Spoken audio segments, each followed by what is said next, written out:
Hey everybody, welcome back to my YouTube channel. I am Erica I am, and I stopped by to share a really quick note with you. In one of my previous videos, I mentioned what I call the spirit of shut up. And the spirit of shut up has become one of my very best friends. It's not an insult to anybody, and it's not telling anybody that your words are not valuable. It's actually saying the exact opposite. Your words are so extremely valuable and powerful and useful and necessary that we got to be careful with how we use them, when we use them, and where we use them.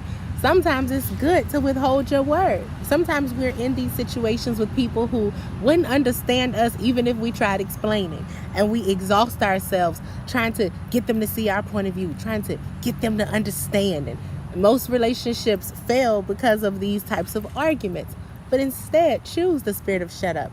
Understand that there's some knowledge that only God can reveal to people. There's some things that you'll never be able to explain to another individual. Women, there's some lessons you'll never be able to teach your man. Men, there's some things your woman just won't hear from you. And that's okay.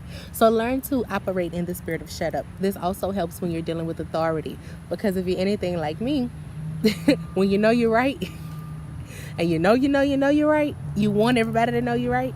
And I remember being in class and we had a vocabulary lesson, and I was in like 11th or 12th grade, but it was a creative writing class, so we did vocabulary, and the teacher had one of the words misspelled from the very beginning of the lesson. And so on the test, I spelled it correctly and she marked it wrong. And I showed her in the dictionary the correct spelling, and she still didn't give me credit for it because I didn't spell it the way that she told me to spell it.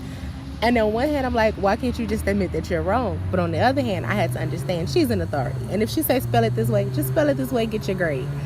It's not always about proving a point. It's not always about being right. That happens also with parents. If you're, everybody out here has parents, but some of our parents have gone on to heaven, but thank God for those of us who still have our parents here. But what I'm saying is, when you're dealing with your parents, even as an adult, there is this level of authority and respect. And the Bible does say, honor your mother and your father, and your days will be long on the earth.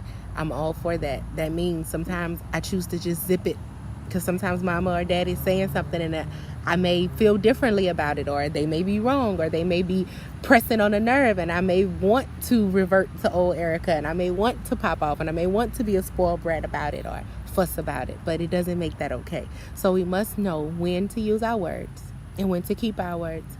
Also, again, about knowledge and about wanting to share knowledge, I had to learn this the hard way too. Even when you have something good to say, you have to know it's not always good to say it. Just because what you have to say is good, it doesn't mean that saying it would be good. What do I mean? Again, with authority and with knowledge, if you know something, it's not necessarily respectful to challenge a teacher while they're teaching, or a pastor while they're preaching, or something like that in public, a leader in authority. There's a time and a place for that. So during church service, when something is going wrong, that ain't necessarily the time to say, hey, that's wrong. Maybe you do it a little bit later.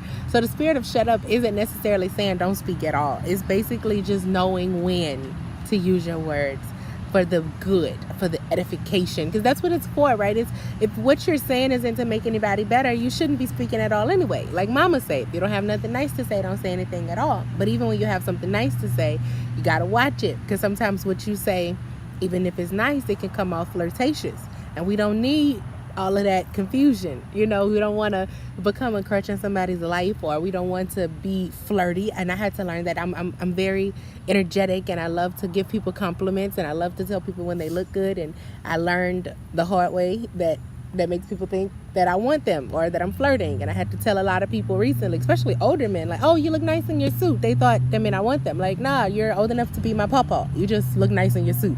So you gotta know, baby, it's not always a good idea to give that compliment, or you have to watch the way you give it. So in short, as I close this video, I want to encourage you to practice that spirit of shut up, especially when it can cause feelings to be hurt.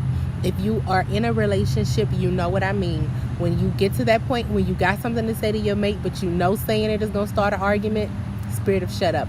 When you get to that point where you want to say something that's going to ruin somebody else's excitement or their joy, spirit of shut up. When you get to that point when you're ready to lie, make up something, when you're about to give an excuse, when you're about to just be dishonest, just unnecessarily, spirit of shut up. all in all, know when to speak and know when to practice that spirit of shut up. It will save your life. I guarantee it. Why? Because the Bible has told us death and life is in the spirit of the tongue. And if your tongue has that much power, somebody ought to be holding it accountable, right? That somebody is you.